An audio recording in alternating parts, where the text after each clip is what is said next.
Mr. Speaker, thank you for the opportunity to speak to this motion, and I sincerely want to begin by thanking the men and women who so proudly serve in our Canadian forces. I'm often reminded in my many interactions with Base Borden, as is the member of Simcoe Grey, both in my capacity as a city councillor in the past in Barrie and now as a member of Parliament for Barrie-Innisfil, just how proud the tradition of the military contribution made from our region in central Ontario to the causes Canada has contributed to with respect to military engagement throughout our country's history.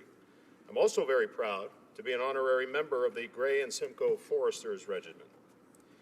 Recently, the Leader of the Opposition rose in this House and suggested the Prime Minister was disrespecting Parliament by ending airstrikes against ISIS before MPs could even vote on the matter. His answer to the Leader of the Opposition's question was clearly at odds with his own stated promises while on the campaign trail. Promises to run an open and transparent government and to respect parliamentarians are a distant memory, having been replaced with disdain for the members opposite and an attitude that we are on a need-to-know only basis. Mr. Speaker, it should be abundantly clear to all in this House that the Prime Minister does not feel it necessary to consult with MPs on matters of national security or on any other issue for that matter. While in campaign mode, the Prime Minister told Canadians he was going to be different. And now it's obvious the sunny ways rhetoric was just talk to gain power. Instead of openness and transparency, the government's modus operandi appears to be keeping Parliament in the dark with no clear plan on the horizon.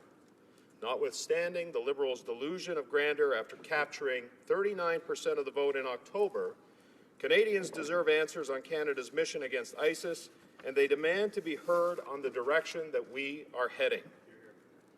Mr. Speaker, the government's motion talks of refocusing Canada's military contribution in Iraq and withdrawing our CF-18s while maintaining Air Force surveillance and refueling capabilities. Mr. Speaker, Operation Impact was launched to help stop ISIS from taking more territory and to destroy whatever capabilities it had built up. As of February 3rd, Royal Canadian Air Force CF-18 aircraft had eliminated more than 300 ISIL targets, liberated up to 25% of territory taken by the Islamic jihadists, and bombing runs by Canadian fighter jets have provided vital cover for those battling ISIS on the ground, like the Kurdish forces, who have repeatedly requested Canada's bombing activities to continue. Our international partners also asked us to stay in the air combat mission, and in a radio interview just last month, the Minister of Defence confirmed quite succinctly exactly how our allies feel about Canada's role when he said, and I quote, "Of course they want us to keep our CF-18s there." Mr. Speaker, our pilots are among the most skilled on the planet. They are the best of the best, and our allies have specifically requested they continue. Instead, the government arbitrarily removes our greatest capability in this fight.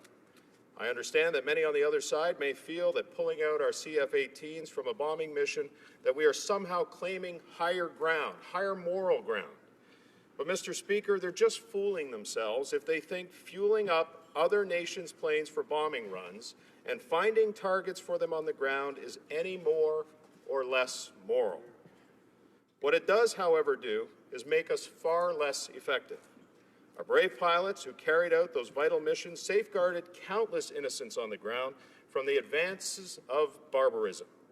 That was their contribution. That is the narrative.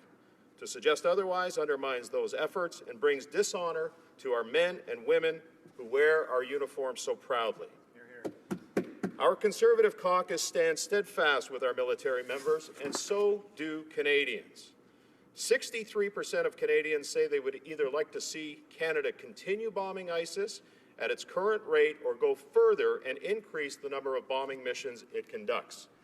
47% say withdrawing CF-18s from the mission will have a negative effect on Canada's international reputation, while fewer than 1 in 5, just 18%, say it will have a positive one. Public opinion was very important to the Liberal Party during the campaign season. So why now, since they've seized the brass ring, are they deaf to the voices of Canadians? Why is this ill-conceived election promise any more important than the laundry list of election promises already broken? Whether it's promising to resettle 25,000 government-sponsored Syrian refugees by the end of 2015, promoting revenue-neutral tax changes that were anything but, or assuring Canadians that we would not be saddled with more than $10 billion a year in deficits, promises clearly are made to be broken by this government. Mr. Speaker, the government is also not being completely transparent with Canadians when it comes to our contributions through the air and the anti-ISIS mission. The motion the government put before Parliament makes no mention at all of the deployment of Griffin helicopters in this region, and many questions exist over the Liberals' plans. Will the Griffin helicopters be outfitted for combat, or will they be sending our pilots into a combat zone unarmed? What precautions will be taken to protect our helicopter pilots from incoming RPGs or other surface-to-air missiles? If the helicopters are to be used primarily for transport, would it not make more sense to send Canada's CH-147F Chinook heavy aircraft airlift helicopters? And lastly, was the deployment of the Griffin helicopters ever discussed with our coalition allies, or are they on a need-to-know basis, just like opposition MPs in this House and the public at large? Mr. Speaker, this motion also mentions the desire to improve the living conditions of conflict-affected populations and help build the foundations for long-term stability. While I'm sure that all members of the House and Canadians right across the country would agree that these are worthy goals, how does the government plan on achieving them? Mr. Speaker, this region is in quagmire. It is the poster child of instability.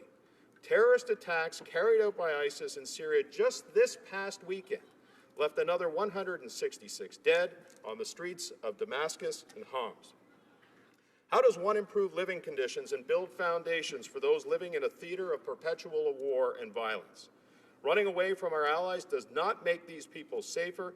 It makes them even more vulnerable, and until the dust settles and ISIS is destroyed, constructing housing projects in a war zone is the last thing on anyone's mind right now. Mr. Speaker, the motion before us declares a refocusing of our role and also puts our military in more danger. The Defense Minister describes this ISIS plan as an expansion with greater risk, and Chief of Defense General Vance is on record as saying the lives of the men and women of the military are actually at greater risk. Is this what the Prime Minister meant when he told the Leader of Opposition that Canadians elected them because they knew best how to deal with the Islamic State? Did he tell Canadians our troops would be put in greater harm's way once he became the Prime Minister? I think we all know that the answer to that question is a resounding no. Mr. Speaker, I received a letter from a relative a couple of days ago. He was a member of the armed forces and served in special ops protecting high-level targets in Afghanistan. He agrees with the opposition and the public that putting our planes and pulling them out and putting more boots on the ground to train and assist is a mistake. He feels that there could be dire consequences from training and arming civilians in the region. He reminded me how the United States trained and armed a group of civilians to fight the Russians in the late 70s and how many in that group became Taliban and al-Qaeda. He pointed to the training of civilians in the years after 9/11 and how many joined ISIS after receiving that training and those weapons from U.S.-led operations. He wrote to me, "History shows that the people we train today can be our enemy of tomorrow. We can't just arm a group of people and then when the conflict stops, expect them to return all the weapons we gave them, forget the training we gave them, and then lead a peaceful life. The only thing that it inspires is more conflict and less resolution." Mr. Speaker, the motion before the House today is not sound public policy. It does not put us closer to defeating ISIS. It puts us further away. It does not improve Canada's standing in the world. It diminishes it. I urge all members of this House to see the motion for what it is. It's a step backwards. It abandons our allies and the innocent people caught up in the middle of this conflict.